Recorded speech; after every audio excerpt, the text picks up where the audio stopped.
My name is David Sklar, and I'm the president of David Sklar Associates.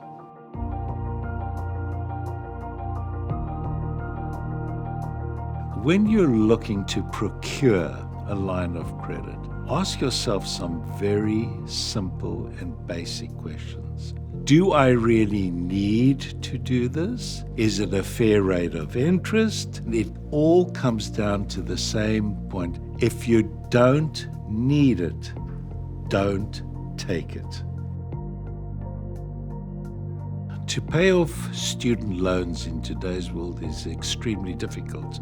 There are ways in which to get some form of interest relief, but the only way to really get rid of them is to make some sort of a budget to try and reduce that figure ultimately to zero.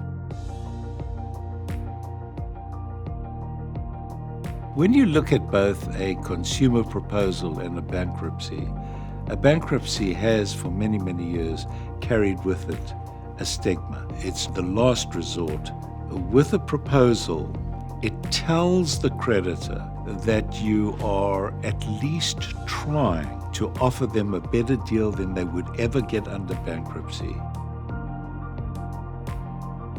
Financial responsibility is the ability to just say, this is what you're earning, and this is the budget that you need to come out with. So, where are you going to be able to meet a budget like this? Where do you need to live? Is there a possibility of raising additional income? These are all questions that by asking yourself, you can solve these issues. Once you've done that, you're preparing yourself to take off. And that's the best advice I can give you.